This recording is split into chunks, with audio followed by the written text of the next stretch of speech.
Anthony Richardson's got a lot to be thankful for this week. He's come through a lot of adversity, maybe the first real adversity that he's had to deal with in his entire football career. I don't think he had much when he was a high school kid, an injury situation.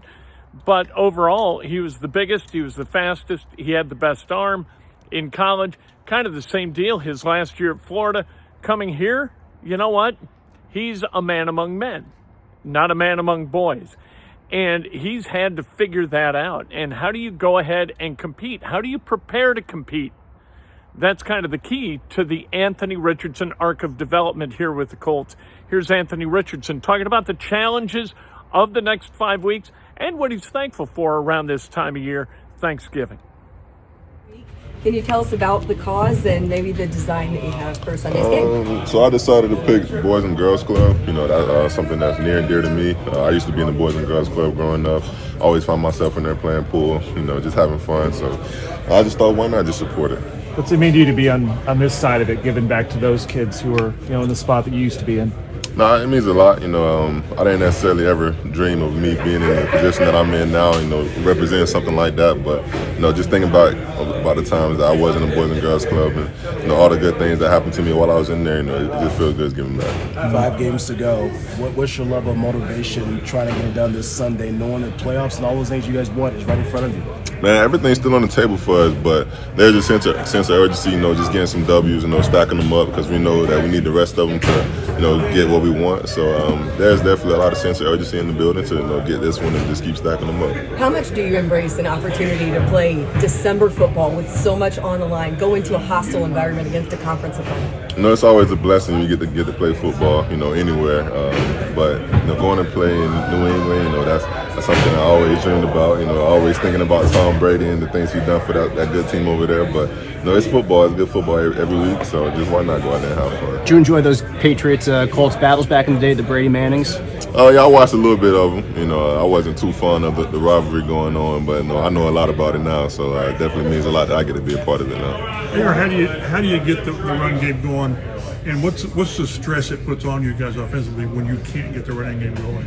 I think it shuts us down a little bit. Whenever we can't, do what we want to do. We know we want to pass the ball, we know we want to run the ball because we got a good running back over there. So whenever we can't get that guy rolling, it is a little tough for us as an offense. But we just got to find a ways to make it work. Whether that's up front or even just me zone reads or just even the play calls, just got to find a way to make it work. How do you think you performed as a runner this past Sunday, career high rushing yards?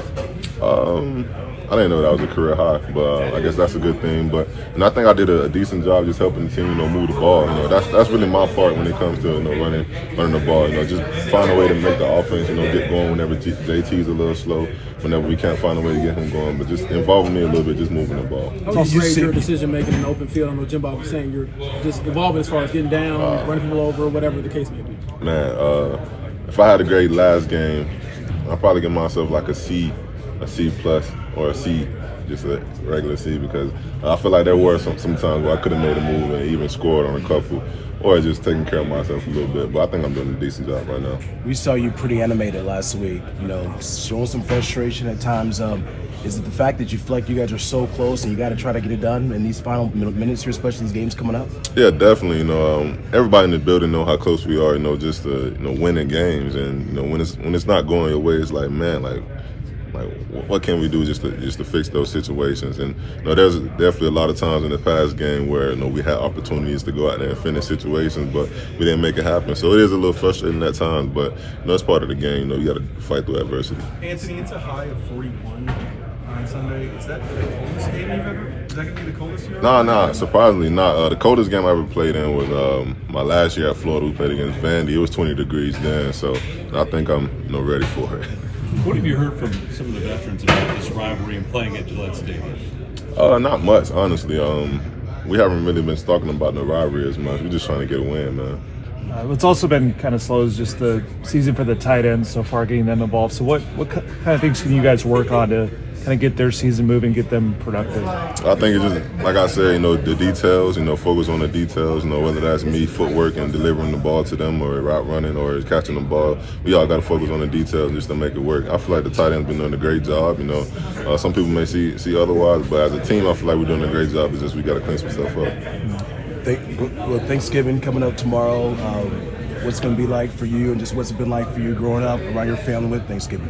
Man, every day's been Thanksgiving for me and my family. You know, I'm always around my family, always spending time with my family. So Thanksgiving's not much of a difference for me, but it does feel good, you know, knowing there's a day, you know, designated for people to just go and enjoy time with their family and spend time with their family. So we used to always go to Miami and spend time with my grandma and them, but you know, now I'm a dad now, so I got to spend time with my kid and my family. So I'm definitely looking forward to that. In that spirit, what are you thankful for? I mean, you've been through a lot this year. Obviously, a father now. So, like, what things you look at, you're like, man, I take a second to, I guess, reflect. And I'm thankful for it all. You know, everything I've been through in the past. You know, everything that's going to be coming to me in the future. You know, I'm thankful for my family. Thankful for the opportunity to play football. You know, thankful for the Lord for continually blessing me. But thankful for it all, man. Anthony, you guys are preparing for a road game. Meanwhile, there are some pretty significant games this weekend at Lucas Oil Stadium, including Westfield High School playing for a state title.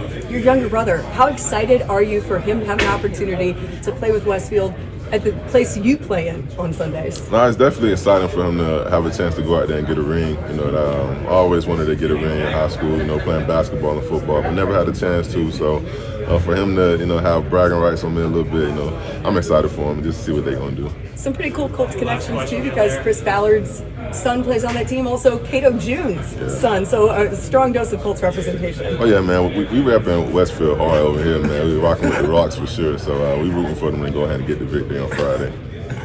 That's Anthony Richardson, and that, you know what, he's worth rooting for because he's a really good guy. And he wants to be a better football player. He's got to figure out how to do it. And he's got to figure out during that process how to stay healthy, how to be competitive, how to not compete too much. All of those things. He's got to learn the nuances of the game. And part of that is learning how to play on the road. And he's going to do that again this Sunday in Foxborough, coming off a win on the road against the Jets and then a home loss against the Lions. But going up against one of the worst teams in the NFL, maybe he gets well this week.